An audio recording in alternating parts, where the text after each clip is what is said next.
What's going on there, Struggle Team? I just wanted to tell you that I truly do thank you. I truly appreciate you. I truly appreciate the subscribers, and the new subscribers. Welcome to the channel. I just wanted to tell you that I will be posting daily content each and every day. I put my hardest and all my work day in and day out. I do it, I stay up all night editing and everything like that just for you guys, So continue to show love, man. Continue to show the support and continue to make the channel grow because nothing is possible without you guys. So join the Struggle Team. Make sure you like, share, and subscribe to the channel. If you enjoy my reactions, hit that nice subscribe button, man, because I don't want you to miss out. Because I will be posting daily for you guys and putting the work in for you guys. So join the Struggle Team, man, and enjoy the video.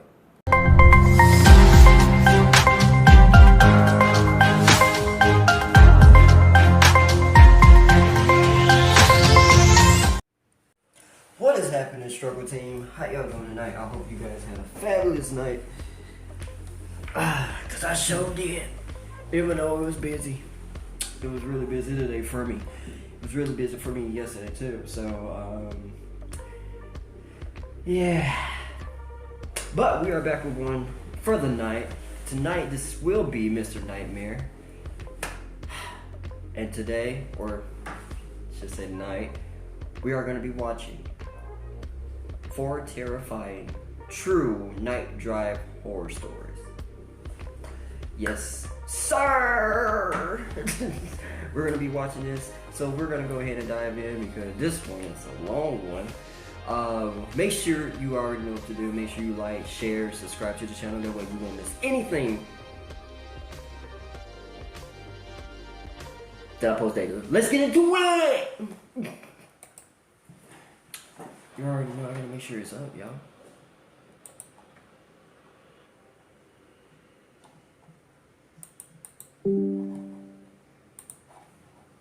Driving home from work one night, taking my usual route home. I got out at midnight, so it was probably 12:15ish at this point. My town is pretty quiet and boring. A lot of woods everywhere, and not a lot of people or houses. Right. I was on this road not far from my house with a cornfield on one side and a patch of woods on the other. I couldn't stand the woods. It woods. was midsummer and like 75 degrees, so I had my convertible top down. I was cruising down the street going like 50 when I heard a loud, blood-curdling woman's scream come from one side of the road, but I couldn't tell which one. I brought the car to a quick halt by slamming on the brakes and listening. There was a woman's cry from the left side, in the woods. That's a wish from Left 4 Dead. She was crying for help. I got out of my car and grabbed the baton from my back seat. I walked towards the woods and called back, "Who's out there?" And the woman immediately called back, "Please help me." Wait, why would you get I out? began to run into the woods, swiping all the twigs and bushes out of my way. I yelled out to the woman to keep screaming so I could find her.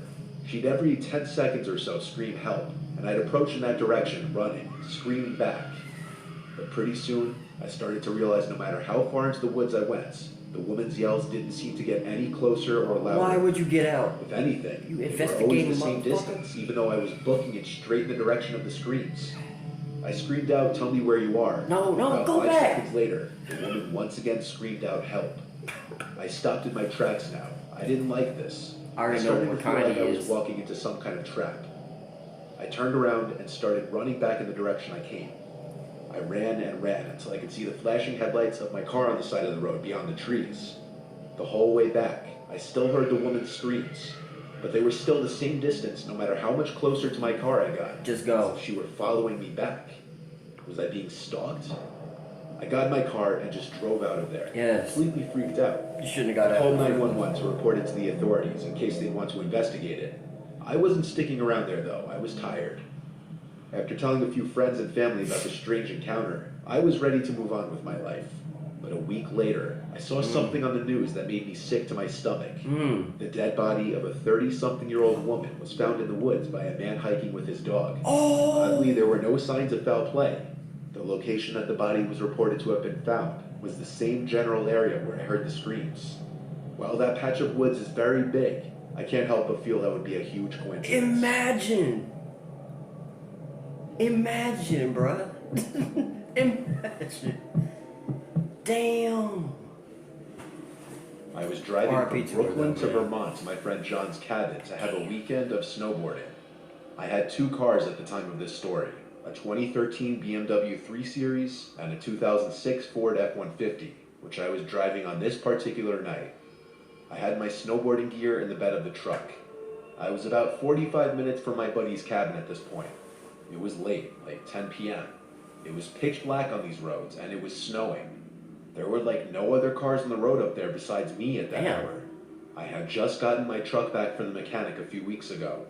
I frequently had problems with that truck, and that night was no exception. At perhaps the worst possible time, on the quietest, darkest road, suddenly my engine starts to completely overheat into the red zone. Of course. I slow down and pull onto the side. It always gotta wait happen for it at the to cool worst down. time. Then I slowly got back on the road. But even at a slow speed, the needle went back up to the red, and the engine was overheating again. I had to pull over and turn off the truck. I went under the hood to try and diagnose the problem, but I couldn't in the dark and the snow. Right. I had to call John. On this road, the reception for T-Mobile was non-existent. I couldn't even call for help. In the moment, I felt screwed. I went into the truck to turn it on again, and at least wait in the heat of the truck as it idled. It didn't seem to overheat while idling. I tried one more time to drive, but the same thing happened again. So I had to wait like 10 minutes before I saw a car passing. In the worst I had time. my hazards on, and I opened the door and waved my arms. The passing car stopped. It was some little Toyota. The guy rolled his window down, and I thanked him for stopping and asked if I could use his phone. He asked what happened. I told him my truck was overheating. It was undrivable. He then asked me if I'm all alone. Oh my I god. paused for a second and said, yeah? He reached for his cell phone and handed it to me. He must have been a local because he had bars. Well, I can't even go based off I that. called my friend John. He picked up, and I asked him what I should do. He told me to call this specific towing company nearby, and that he'd come and pick me up. I gave him my exact location, and he said he was going to head over. After that, I called the towing company he gave me and requested assistance. During both phone calls, the guy in his car watched me the whole time. I tried to not look back, though.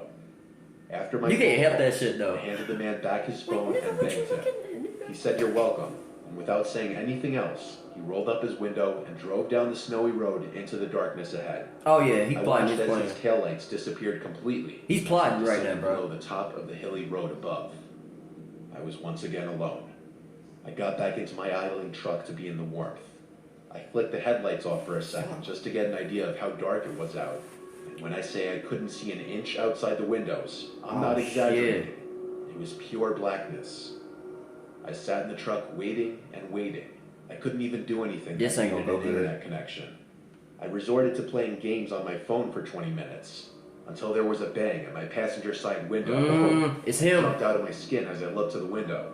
I couldn't see much of the person. It was too dark outside, and the headlights didn't really light up the sides of the truck. I heard a man's voice start begging for help. That's He was yelling at me him. to open the door. He was freezing. I heard him trying to open the door himself, but it was locked. I shined my flashlight to the window, but it barely helped in seeing who was out there. First of all, you would All I knock. saw was someone in a really big black coat with a hood over his head. I yelled back, "What's wrong?" And the mysterious man outside replied saying he's lost and stranded and needs to get I didn't trust this. No. I sat there nervously trying to figure out what to ask him to prove he's not someone looking to It's harm that me. I motherfucker, didn't bro. even figure out what to say before he started aggressively trying to still open the locked door. That nigga, he'll He make it in started pounding on Hollywood. the glass even harder, still screaming for help. In the heat of the moment, I decided to listen to my gut. I put Yes. the truck in drive, and he realized this and started pounding harder on the window to break it. Go. I drove the truck onto the road and brought it up to 30 miles per hour, despite the damage I was surely doing to the overheating engine. But then I saw something that I didn't expect that made me feel like my heart skipped a beat. As I came over the hill in the road, I noticed the reflection of taillights approaching me on the side of the road. Oh, this nigga's As I following passed the him. parked car, I realized it was that same Toyota from earlier, the one that the man was driving. I slowed down and lowered the window to see if the man was in the car, but I didn't see anything. It seemed like the car was empty. I looked out the window for a second behind the car, and my taillights lit up footprints in the snow. That man who was banging on my window was him. Yeah, He was duh. trying to trick me into opening the door to do who knows what. Kill I you. kept driving my truck, knowing full well I was fucking up the engine, but I didn't care at that point. Whatever you gotta do to I survive. pulled over a few minutes later when I saw headlights approaching on the other side, and I wanted to cheer in excitement when I realized it was the tow truck. I flashed my lights and he pulled to the side. As the driver came out, I told him about what just happened. He joked that he got there at the right time. Then he asked if the guy had a gun or anything on him. Nigga, I would be But I told joking. him I couldn't see. He replied, well, then we better do this quick. It took him about 15 minutes to get the truck attached, and in that time, the Toyota never passed us. It was possible he turned around and went the other way for this exact reason. Yep. I used the tow truck driver's phone to call John again, tell him to just meet us at the body shop. To summarize the rest, John and I still went snowboarding that weekend, and the body shop replaced the broken water pump in my truck, causing the overheating. I sold that truck a few weeks later. I'm glad I didn't lower my window or unlock the doors. Yes, you stuck to your gut, nigga. In that setting, I could have been murdered. And Yes! no one would have ever known who had done it. Thank you. Always listen to your gut, bro. The fuck you gotta investigate for? Or not even that, but don't let nobody down if they trying to force their way inside. I had my first girlfriend at 17. I lived with my mom at the time because my parents got a divorce when I was 11. One day, I asked my girlfriend on a date, and she was down. We both had jobs. I worked at a local grocery store, and she worked at a Starbucks. We both worked the day shifts, and we were also in our senior year of high school. The reason why I asked her on a date that day was because it was a Friday, and we barely had any homework. After work, I picked up my girlfriend from her house, and we went to a small restaurant 10 minutes away from my house, because that's all I could afford at the time. We ate, then we went back to her house to spend some time together. By then, it was dark. She complained how our date night was short, and I told her I can't take her anywhere else that had to be paid for. We came to an agreement that we would go on a night drive. We drove in town, then we drove on some empty road in the woods. Eventually the pavement ended and we were on a dirt road. I had to pee really bad. I told my girlfriend, and she had to pee as well. We pulled over and got out of my car. I would say, gotta get it, For but ass some nigga. reason, right when we got out of the car, we smelled an awful, indescribable smell. I excused it as another person who also pulled over to do their business. Maybe a dead My body. girlfriend bro. actually gagged from the smell. I told her that we would pee real quick, then go back in the car to get back into town. There was a little flat area that was the best place to piss at. We did our A thing, dead body. and then we were on our way back to my car. But on our way back, we heard a noise come from the left side of us. It sounded like a twig snapping. I was afraid it was an animal, so we rushed back to my car. That's a human being. Before I had time to open my car door, This is an I animal. heard a scream of fear or pain in the direction my girlfriend and I just pissed at. I told my girlfriend to get in my car while I go investigate. She begged me not to, but I did it anyway. To make her feel safer, I locked the doors. He trying I to went the die. direction to where we were, and I heard that scream again. For some reason, I lost all of my courage to investigate now that I heard it much closer. But when I heard it, it sounded like from the same direction You that go my girlfriend and I investigate. heard the You twig regret snapping. doing it when you Instead of nearly going that about to way, die. I went on my phone, turned the flash on, then took a picture. Once the flash went off, I saw a man in a white shirt with black stripes, with some blue tarp right in front of him. He was just standing there. I didn't hesitate to dash to the car. I unlocked the doors, got in my car, put it in drive, and floored it. My girlfriend kept asking me what happened.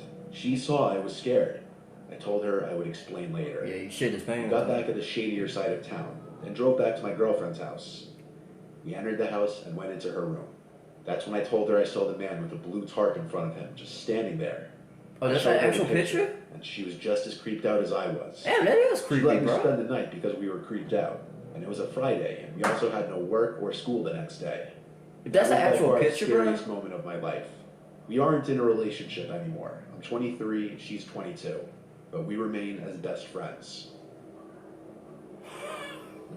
Hey, that's a creepy ass picture though. If that's the actual picture, that's creepy as hell. It was late summer of 2011. I was almost 19 and was hanging out with my best friend who was a few years younger than me. We live in a very rural area of southwestern Virginia, about 15 minutes from Mount Airy, North Carolina. Around here, pretty much everything closes by 10 p.m., so you have to find your own ways to pass the time. But that was never a problem for us, as we could always find a way to have fun. The night started out harmless enough. First to the mall, then cruising the streets looking for girls, things any two guys would be up to. Right. When that proved to be unsuccessful, we just decided to go bowling until they closed. We then went to Main Street a little before midnight, just to walk some of the back alleys, acting like the edgy badasses we thought we were. But we never felt like we were in any danger, as there isn't much violent crime in the area. After we'd walked all the streets, we got bored with this and decided to grab a bite from Waffle House, as this was pretty much the only late-night dining option at the time. Good place, man. After we ate and made a quick stop at Walmart, we still weren't ready to go home. So we set out driving around some of the backcountry roads. You motherfuckers just find anything. This was nothing new to us. As I said, around here you have to make your own fun, and late-night drives were always our thing. The stretch of road we were now on, I had only driven maybe once before during the day, though it wasn't far from where either of us lived. We just had no reason of going down it. While still in Carolina, the road is paved, but within a mile, it enters back into Virginia and turns into dirt. Like most of the dirt roads around here, the county doesn't really give this one much attention since it's so far out of the way. Right. There are very few houses on it. Since the road often washes out in the heavy rains, you have to drive much slower. And being as unfamiliar with it as we were now traveling at a crawl. While we were both more cautious now, it still just seemed as any other road we would drive. Now at this time of night, the roads are essentially empty around here, and with only a handful of houses on this road, we were certain we wouldn't run into any other traffic. The road is mainly all wooded and sits at the bottom of a small mountain. At night, it's easy to overlook any of the houses on it. We probably would have missed them all, if not for out of the corner of our eye, we noticed a light burning. We both looked and noticed a man standing under his porch light. We couldn't make out any features. Did you say burning? I could tell he was watching us, standing completely motionless, with the exception of his head following us. While we were both now on edge, we tried not to think much of it. We figured it was just someone stepping out for a cigarette, but it's just his demeanor that was so uncomforting to us. While nothing came from that man watching us, this was only the beginning. We gradually picked up our speed as we were becoming a little more unnerved the more we talked about it. Within just a few minutes, though, we came to the end of the road, and we were back on the hardtop, a road that I was much more familiar with, and that I drove about once a week. We turned right, and we were feeling much better as we could pick up our speed and leave the thoughts of that man behind us. We enjoyed the sights from this road, as it travels atop a small mountain ridge, offering beautiful views of the town below. After a couple miles, we had reached the end of this road and made another right to make our way back to my house. This road is a little more wooded than the one we had just turned from, but I was even more familiar with this road, as I drove or ridden it literally thousands of times before. As we're making our way back toward the main highway, we saw something up ahead in the distant reaches of my headlights. Deer are horrendous around here, so we figured that's all it was and slowed down. We began to notice it was much whiter than the brown fur of a deer, but we're both used to seeing the occasional albino, so still assumed that's all it was. As we got closer, we noticed it was no animal at all. It was definitely a human. It was him. Hunched over with their back to us. It was him. him. Walking in the left lane against traffic, as one is supposed to. I looked back at my friend as he asked, "What the hell are they doing walking at this time of night?" You don't want to know. The person and could finally make out the shape of an older-looking woman with long, scraggly gray hair, wearing a white t-shirt and white pants. What the fuck? She still had her back turned to us until we were about 50 feet away from her. That's when she turned. That is a scary situation, bro. Her face. I don't want to say she was on meth or other drugs. No, that bitch was on crack. She was. Eye sockets with heavy dark bags under them, greasy hair, and very aged skin. Yeah. I'm not sure how old she actually was, but if I had to guess, I'd say mid-40s to late 50s. But that wasn't the worst of it. She put her hands in the air and started waving them frantically and running towards us. When she did, we could see what looked like dried blood all over the front of her shirt and pants, as well as what looked like a big knife in one of her hands. Oh, no. We weren't sure what she wanted. The crazy house. That desire to be edgy badasses was instantly erased. We floored it and didn't let off until we reached the highway. Run her over! We were so terrified of the entire ordeal that what would have usually been a 5-minute quick drive to my house became a 35-minute detour, just on the absurd thought that she could somehow follow us there. In small communities like this, you know pretty much everyone, but neither of us had ever seen this woman before, nor did we ever again. We kept a watch on local news for any stories about a bloody woman being picked up, but never heard a thing. I can't even begin to come up with an explanation why she would be walking the backcountry roads at almost 4 in the morning in her shape and condition, with blood on her clothes and a knife in her hand, with all the risks of human or animal altercation she faced. Damn, yeah. Fast forward to present day. I now live with my wife on that peaceful road on the mountain ridge, between the 2 roads of the incident. I take the latter one on an almost daily basis, and still have seen no sign of that strange woman since. That is... Just earlier this year, there was a huge drug and cockfighting ring busted down the road of the Watching Man. I don't know if it was the same house, or if these people were even living in the area back then. But after all this happened, I've often wondered if that was the same house. Yeah. Maybe that guy was keeping guard on the place. As for the woman, I just hope I never run into her again. Wow, bruh. I don't know, what the fuck y'all think she was up to? You think she probably escaped from the crazy house or some shit? At least that's what I would think. She probably escaped from the crazy house or something. Okay, that was chilling. I would say more like all of them. All of them were kind of like disturbing, bro. The first one. Okay, look. Y'all don't need to investigate. I can imagine what race he was. No offense to y'all, but why the fuck would you go investigate? And then you regret it when you're nearly about to die. But the second one, that was kind of disturbing. If that was the actual really picture, like the real picture, that was kind of disturbing. I couldn't imagine putting myself in this type of situation where I will witness something like 1, 2, and then definitely 3, where you see an old lady walking down towards you, having her way out. I got blood on me.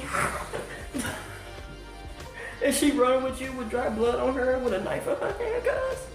I'm good. I am good. I am not getting out of this car. I'm staying in the car and I'm flooring it and going home. I will see you on the news, nigga. This is crazy though. This is crazy. But yeah, this is crazy. They were all disturbing. One thing, don't investigate. Okay? Can you please do that for me? Do not investigate. Post your comments down below. Let me know what you thought about this reaction video though. If you enjoyed my reaction, you know what to do. Okay, you know what to do. But have you ever been through a situation like this? If so, post it down in the comment section below. You know, if you want to share it, share it. If you don't want to share it, you want to keep it private, keep it private. But of course, like, share, and subscribe to the video. That way you won't miss anything that I post daily. I'll see you guys in the next one.